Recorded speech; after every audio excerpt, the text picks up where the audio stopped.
Good afternoon, I'm Vashon Brown with the Midday News. Special welcome if you're watching on onespotmedia.com. A reminder as well that you can download our One Spot Media app in the Google Play Store or the App Store. That's the number 1 followed by the words Spot Media. The Senate debate on the Zones of Special Operations bill will begin on Friday, despite the Senate's meeting this morning.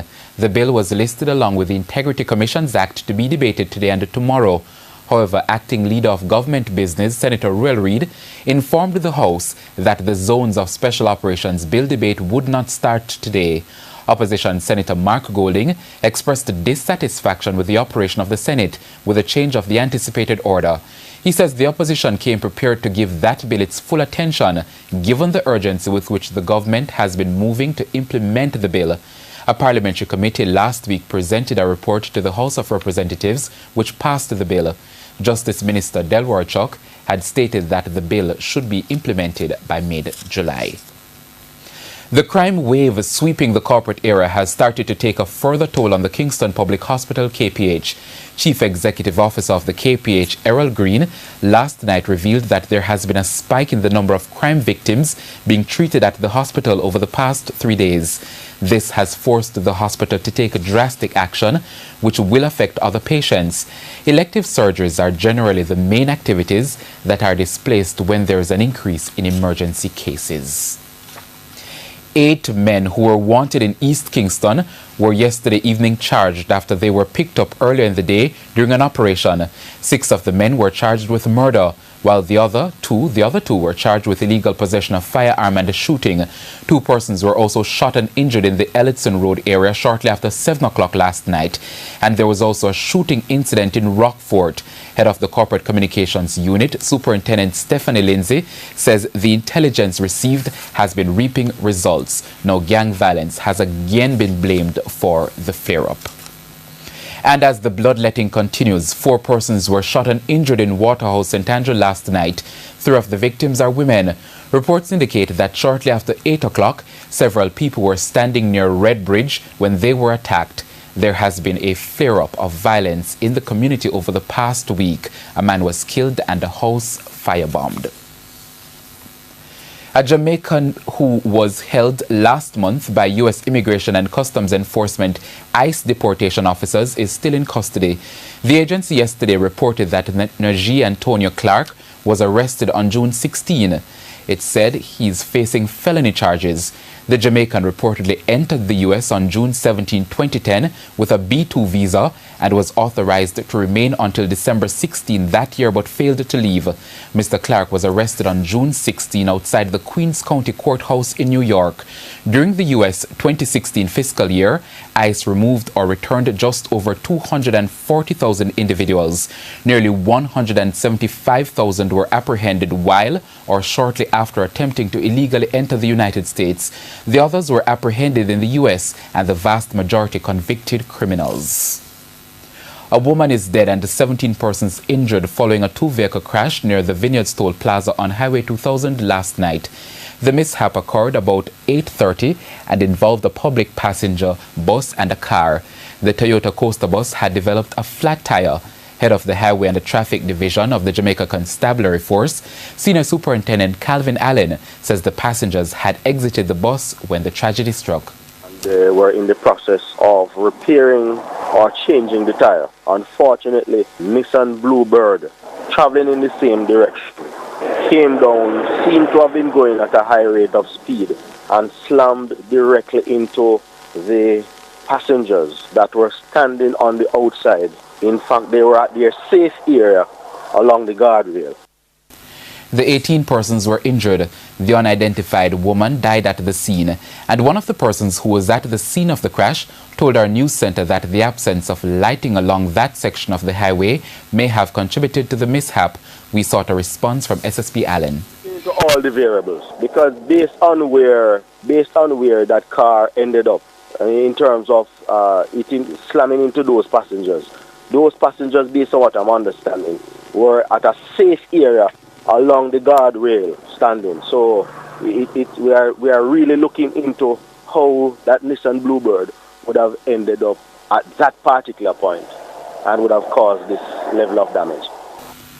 In the meantime, a 19-year-old is in police custody in connection with a fatal crash. He was the driver of the motor car which plowed into passengers from the coaster bus. A farmer in Bull Savannah, St. Elizabeth, is urging persons who will be purchasing scallion in the parishes of Manchester and St. Elizabeth to be careful. This as thieves stole over 200 pounds of scallion from his farm last night. The farmer said it's important that individuals heed the warning, as a deadly chemical was used to spray the scallion to get rid of the beet armyworm. CARICOM heads of government are again locked in a meeting on the final day of its 38th conference being held in Grenada. The countries are under pressure from some quarters to increase taxes on alcohol, tobacco and other items to reduce non-communicable diseases, NCDs. This follows the review of the Port of Spain Declaration to combat lifestyle diseases. TVJ's Andrea Chisholm is in Grenada and now reports. Now, the issue was raised by Dr. T. Alafia Samuels of the Caribbean Institute for Health Research. She highlighted that tobacco, alcohol and sugar are the leading causes of non-communicable diseases, NCDs, in the region. That's diseases like diabetes, hypertension and cancer. So she wants CARICOM to impose higher taxes on things like tobacco, for example, to limit the number of persons who smoke. And that way it will reduce their risk to non-communicable diseases. We are signatories to the Framework Convention on Tobacco Control, which is an international treaty which requires us to do certain things, and we have not been meeting all of these obligations. We have signed the document, but the implementation gap, as was mentioned earlier. So smoke-free should be everywhere. It is not. Taxes should be at 75% of the sale price of tobacco. It ranges from 60-something% to like 15% across the region, so there's potential for getting money. Dr. Samuels also wants CARICOM to impose higher taxes on fats, sugar and salt. But Grenada's Health Minister Nicola Steele said the matter is not that simple. Appropriate taxes on alcohol, sugar or tobacco has to be addressed. And in most Caribbean territories too, sometimes it's not just simply the higher the tax, the greater the deterrent. You have to find that balance where at a certain point, increase in taxation doesn't necessarily decrease the use of the product, and also to make sure that in taxation of that product, there is an accessible alternative to the public. And of course, CARICOM leaders will be discussing that and other issues later today. Just an update on the ongoing crisis in Venezuela. Prime Minister of St. Vincent and the Grenadines, Dr. Ralph Gonzalez, has indicated that CARICOM has agreed or supported the suggestion by the Prime Minister of Dominica, Roosevelt Skerrit, to send a mission team to intervene in the ongoing crisis in Venezuela. And as we know, scores of persons have been killed there in anti-government protests. Bashan, it's back to you. And thank you, Andrea.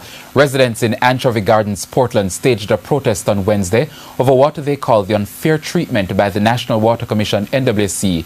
They're complaining that the NWC authorized a contractor to upgrade a plant in the area without informing them.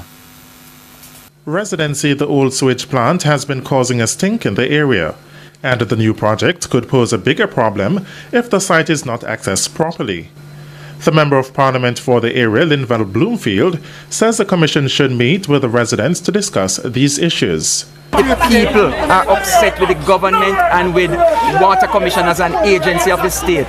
They have said nothing to anybody despite my request since May to convene a meeting with the population, a town hall meeting or whatever sensitization meeting, so that the people can know what is happening, the scope of the works, the cost of and what are the terms of employment and how it is going to go, inclusive of who is appointed as the liaison officer to move between Vinci and the community. He argues that residents are also calling for the liaison officer to be removed from the project. The government has said that a particular person is supposed to be, is not from the constituency, and the people don't know him.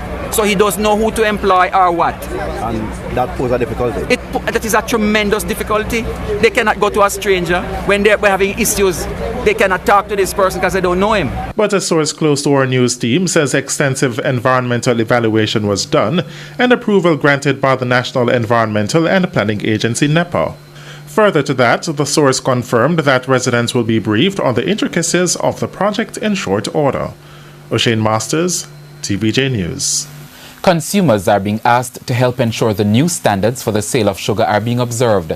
Under new guidelines, which came into effect on July 1, retailers should package sugar in heat-sealed bags with proper labeling.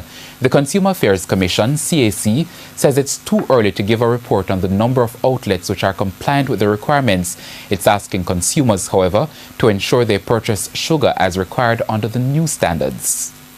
You should not be seeing any sugar with the little nut or the bow tie or whatever it is, a little plastic bag. Should be properly labeled bags, heat sealed, that type of thing, with the requisite information. If there are consumers out there who buy sugar that are not labeled, not properly packaged, please call the Consumer Affairs Commission or send us an email with the date, product of purchase, take a picture so that we can identify the issue and treat with it accordingly. In the meantime, the CAC Chief Executive Officer says similar packaging and labeling standards will soon be implemented for other products, including rice.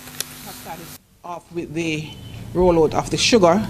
As you know, sugar is something that we can consume, ready to eat meal item. The other items, you have to cook them. So in terms of any form of contamination or so, it can be destroyed by heat. But certainly the sugar, many times we just make a juice or whatever it is and we have the sugar. So the contamination factor is more significant there. So we have actually started, the Ministry, along with the Bureau of Standards and the National Compliance and Regulatory Authority, right, they have actually started with sugar, but we are moving towards the other products. And turning now to news overseas, United States President Donald Trump says he thinks that Russia was behind the 2016 election medley, but added that he feels it could have been other people in other countries and that nobody really knows for sure. The details from the CNN. And in sports, the Reggae Boys wrapped up training on Wednesday as they get ready to leave the island on Friday for the CONCACAF Gold Cup in the United States. After seeing his chances of representing Jamaica limited by injuries, striker Darren Mattox is back in the national setup. He's been recalled for the upcoming CONCACAF Gold Cup and is eager to get going. Last season was very tough for me in terms of injuries, and I actually just came off an hamstring injury, but back and really good to go, Really excited for the experience again to play the Gold Cup, Did really well in the last tournament, but it's a new team, a new coach, new environment, so got a mixture of young players and experience, so I think that will be very good.